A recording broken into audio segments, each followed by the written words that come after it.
अभिजित दिपके यांचा आरएसएसशी संबंध आहे।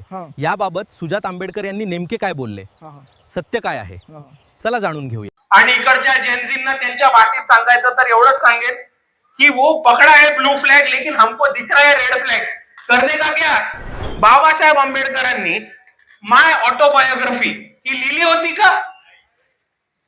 बाबासाहेबांनी आत्मचरित्र लिहिलंच नाही कधी त्यांचं। बाबासाहेबांनी आत्मचरित्र लिहिलंच नाही, तरी हे भाऊ बाबासाहेब आंबेडकर माय ऑटोबायोग्राफी न्यूयॉर्क वरनं घेऊन आले, अमेरिकेवरनं। आणि तुम्हाला हे दिसेल की डायमंड पब्लिकेशन हे आरएसएस चालवतं आणि आरएसएस चं पुस्तक आहे। तर आता नवीन कॉकरोच जनता पार्टी मार्केटमध्ये आली। कॉकरोच जनता पार्टीचे संस्थापक अध्यक्ष अभिजितजी दिपके जेव्हा दिल्ली एअरपोर्ट वरती आले तेव्हा त्यांनी बाबासाहेबांचा एक फोटो घेऊन आलेले, बघितलं आपण सर्वांनी। बाबासाहेब आंबेडकर माय ऑटोबायोग्राफी असं पुस्तक घेऊन आलेले, बरोबर।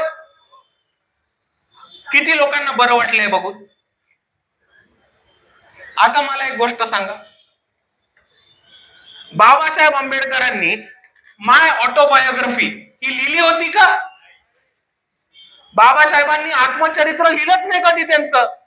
बाबासाहेबांचं एक पुस्तक होतं जे थोडं आत्मचरित्र टाईपचं होतं, ज्याच्यामध्ये त्यांनी स्वतःचा अनुभव लिहिला होता, वेटिंग फॉर अ व्हिसा नावाचं। बाबासाहेबांनी आत्मचरित्र लिहिलंच नाही, तरी हे भाऊ बाबासाहेब आंबेडकर माय ऑटोबायोग्राफी न्यूयॉर्क वरनं घेऊन आले, अमेरिकेवरनं। आता दुसरा मुद्दा समजून, आपण हे पुस्तक वाचलं असतं तर आपल्याला उत्तर महाराष्ट्राचाच एक महत्वाचा संदर्भ मिळाला असता की 5व्या चॅप्टर मध्ये बाबासाहेब आंबेडकरांनी त्यांच्या आयुष्यातल्या पहिला अपघात जो 40गाव मध्ये झाला होता त्याच्याबद्दल लिहिलं होतं। तर आपल्या सर्वांना ह्याची माहिती असणं महत्वाचं आहे, नाहीतर आपल्याला कोणीही निळा झेंडा दाखवेल, आपण त्याच्या घरी गेलो की निळा ध्वज काढेल आणि त्याच बांबूने आपल्याला चोपेल, आणि आपल्याला याच्यापासून सावध राहायचं। आता जर तुम्ही अभिजित दिपकेंनी जे पुस्तक पकडलेलं ते बघितलं तर ते बाबासाहेब आंबेडकर माय ऑटोग्राफी नावाचं पुस्तक आहे। आता हे पुस्तक आहे कोणाचं, तर डायमंड पब्लिकेशनचं। घरी गेल्यानंतर गुगल वरती डायमंड पब्लिकेशन टाकून बघा आणि तुम्हाला हे दिसेल की डायमंड पब्लिकेशन हे आरएसएस चालवतं आणि आरएसएस चं पुस्तक आहे। बऱ्याचशा महामानवांवरती चुकीचा इतिहास सांगणं, आरएसएसच्या समरसतावादी भूमिकेतनं बाबासाहेब सांगून जाणारे हे पुस्तक आहे। आणि म्हणून अभिजित दिपके जेव्हा आरएसएसचं बाबासाहेबांचं पुस्तक घेऊन येतात तेव्हा ती मला एक मोठी घंट्याची धोका वाटते।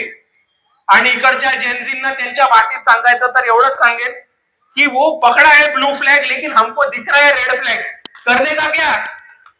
या व्हिडिओमध्ये सुजात आंबेडकर यांनी कुठेही अभिजित दिपके यांचा आरएसएसशी संबंध असल्याचं कुठेही म्हटलं नाही। सुजात आंबेडकर या व्हिडिओमध्ये एक महत्त्वाचा इशारा देत आहेत।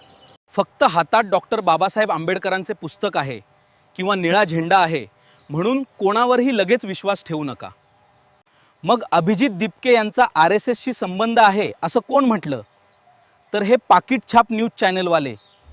अभिजित दिपकेंच्या कॉकरोच जनता पार्टीवर वंचितचे नेते सुजात आंबेडकर यांनी हल्लाबोल केलाय।